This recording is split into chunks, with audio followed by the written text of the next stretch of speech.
Good morning friends, welcome to another blog.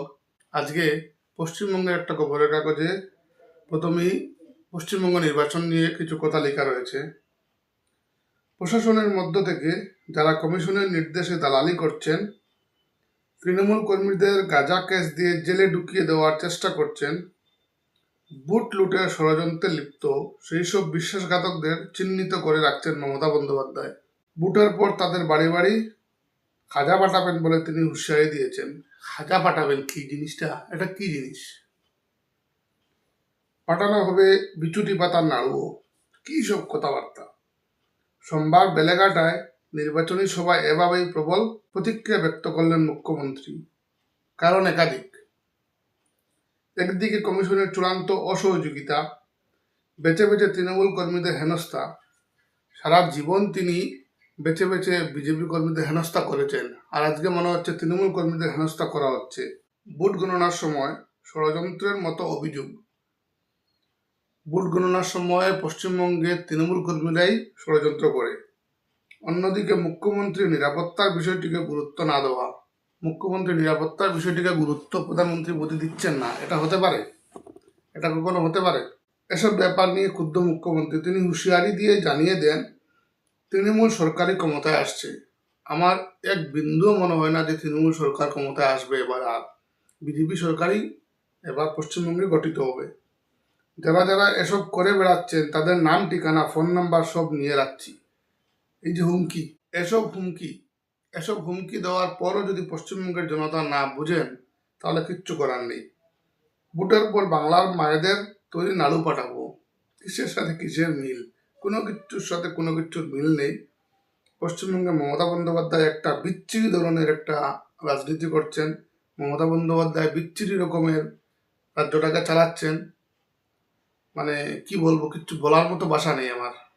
এরপর একটা জায়গায় ওরা লিখেছে, 4,000কে সারেন্ডারের নির্দেশ, 800 নেতাকর্মীকে গ্রেপ্তারের ছক, হাইকোর্টে গেল তৃণমূল।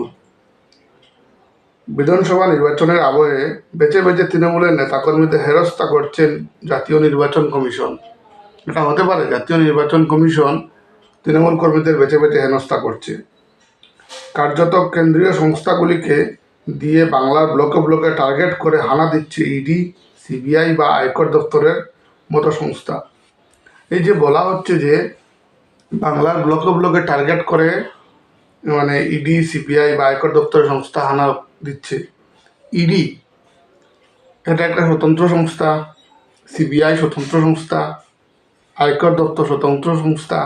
এটার সাথে কেন্দ্র সরকারকে কেন জুড়ে দেওয়া হয় বারবার, আমি বুঝি না। এরপর দুটো নিবন্ধ আজকে প্রকাশিত হয়েছে। মাননীয় প্রধানমন্ত্রী, শুদ্ধ বাংলা কাকে বলে, লিখেছেন পবিত্র সরকার। মানে সব বুদ্ধিজীবী, পশ্চিমবঙ্গের সব বুদ্ধিজীবী মমতার পাঁচাটা গোলাম হয়ে গেছেন, একদম পাঁচাটা গোলাম। ভাষার শ্লীল অশ্লীল থাকতে পারে সামাজিক রুচির বিচারে। প্রত্যেকটা জায়গায় এই যে সংবাদপত্রগুলো, এই সংবাদপত্রগুলো তৃণমূলের পাঁচাটা গোলাম হয়ে কাজ করছে প্রত্যেকটা জায়গায়।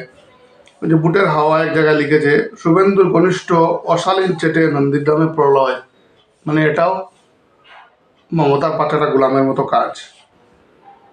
তারপর শাহর বৈঠকে আশঙ্কা তৃণমূলের, 150 ঘন্টার মধ্যেই সিরিয়াস অ্যাকশন প্ল্যান বঙ্গের বুটে। এনআইএ ইডিকে নিয়ে কেন্দ্রীয় স্বরাষ্ট্রমন্ত্রীর বৈঠক। কেন্দ্রীয় স্বরাষ্ট্রমন্ত্রী এনআইএ ইডিকে নিয়ে তো বৈঠক করবেনই, কারণ পশ্চিমবঙ্গে সর্বদাই বুট চুরি হয়, বুথ লুট হয়। সিবিআই, এনআইএ, ইডির কর্তাদের নিয়ে স্বরাষ্ট্রমন্ত্রীর জরুরি ভিত্তিতে বৈঠক। দিল্লির বিশেষ একটি সূত্রে খবর, সেই বৈঠকে গুরুতর কিছু সিদ্ধান্ত হয়েছে বাংলার বুট নিয়ে।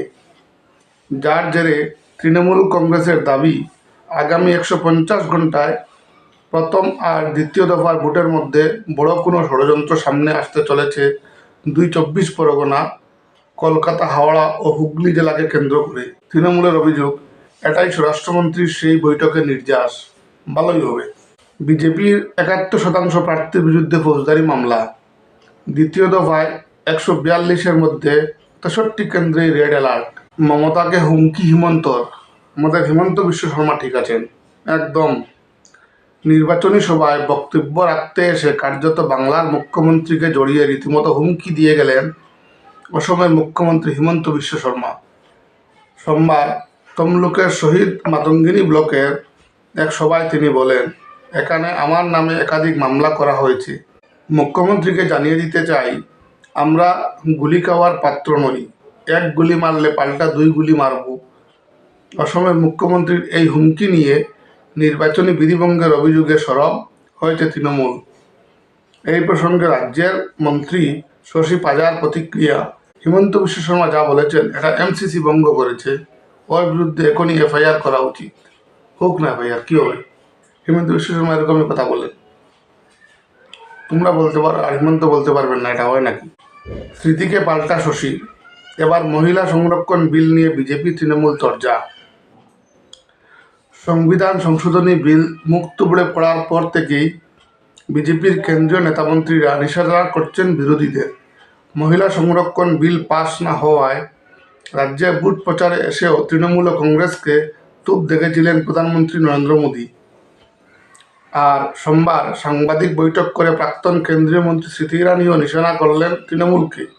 পাল্টা অবশ্য জবাব দিয়েছে তৃণমূল কংগ্রেসও। এই যে মহিলা সংরক্ষণ বিলটা পাস হলো না, এটা কিন্তু তৃণমূলের জন্যই। কংগ্রেসও আছে, সমাজবাদী পার্টিও আছে, ডিএমকেও আছে, ওরা সবাই কিন্তু এর জবাব পাবে।